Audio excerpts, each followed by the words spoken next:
আন্তর্জাতিক চক্রান্তে কি ভারতের তরুণদের মগজ ধুলাই? নেপথ্যে আপ কানেকশন? সিসোদিয়ার ঘনিষ্ঠের পেজ ঘিরে উঠছে বড় প্রশ্ন। পাকিস্তানি ফলোয়ারদের ভিড়?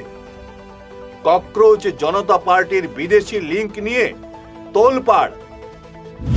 ফান্ডিংয়ের নেপথ্যে কে? প্রতিবাদের আড়ালে কি আন্তর্জাতিক ষড়যন্ত্রের ছক? নমস্কার, আমি সিদ্ধার্থ, আপনারা দেখছেন ঈশান বাংলা পয়েন্ট ব্ল্যাঙ্ক।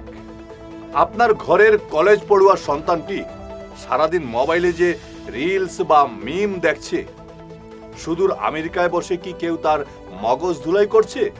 আপনার সন্তানের অজান্তেই কি তার ব্যক্তিগত তথ্য চলে যাচ্ছে কোনো আন্তর্জাতিক চক্রের হাতে?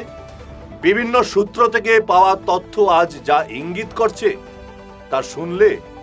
তা শুনলে যে কোনো বাবা মায়ের কপালে চিন্তার ভাঁজ পড়বে।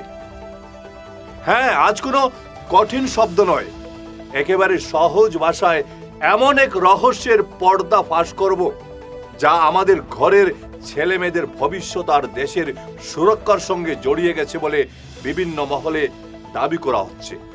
সম্প্রতি একটি সর্বভারতীয় পরীক্ষার প্রশ্নপত্র ফাঁসের ঘটনাকে কেন্দ্র করে দেশের তরুণ প্রজন্ম, বিশেষ করে নতুন যুগের ছেলে মেয়েদের আবেগকে ব্যবহার করার একটা মস্ত বড় আন্তর্জাতিক ডিজিটাল নকশা তৈরি হয়েছে বলে বিভিন্ন সূত্রে দাবি করা হচ্ছে। জল কতদূর গড়িয়েছে ভাবুন। দেশের সুপ্রিম কোর্টের প্রধান বিচারপতির মুখে কথায় কথায় আসা একটা সাধারণ শব্দকে রাতারাতি একটা রাজনৈতিক রূপ দেওয়ার চেষ্টা করা হলো।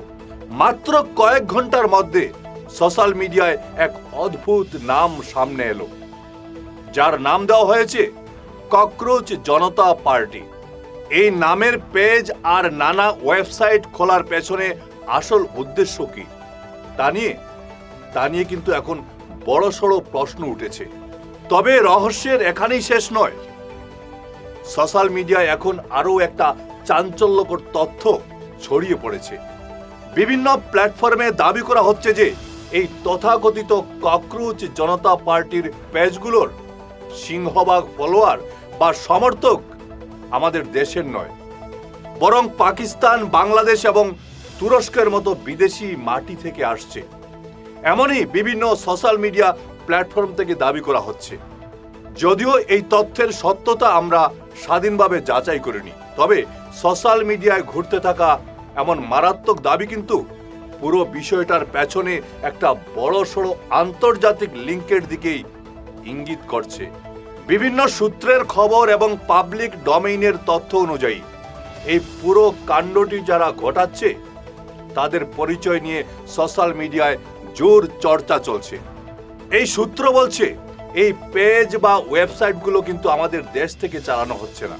ইন্টারনেটের তথ্য ঘেটে ইঙ্গিত মিলছে যে এর আসল রিমোট কন্ট্রোল নাকি রয়েছে আমেরিকায় বসে থাকা ওই দীপকে নামের এক ব্যক্তির হাতে।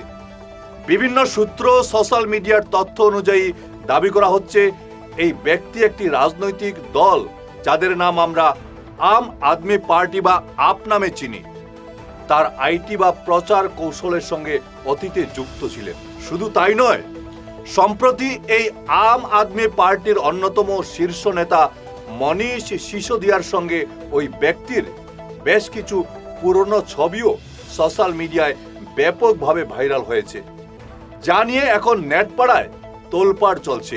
অভিযোগ উঠেছে এই চেনা ইকোসিস্টেমের মাধ্যমেই এখন মজার মজার মিম আর ছোট ছোট চটকদার রিলস বানিয়ে দেশের ইমোশনাল ছেলে মেয়েদের রাস্তায় নামার উস্কানি দেওয়া হচ্ছে।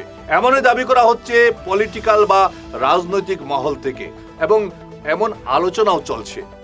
আর মেম্বারশিপ বা সদস্যপদ নেওয়ার নাম করে ফর্ম পূরণ করিয়ে হাতিয়ে নেওয়া হচ্ছে আমাদের ঘরের ছেলে মেয়েদের ব্যক্তিগত তথ্য।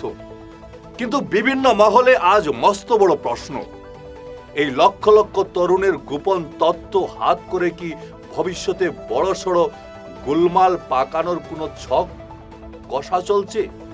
এই রহস্যের জাল কিন্তু আরো গভীরে বলে দাবি করছেন বিশেষজ্ঞরা। বিভিন্ন আন্তর্জাতিক সূত্র এবং ইতিহাসের পাতা উল্টোলেই একটা ভয়ঙ্কর তথ্য সামনে আসছে।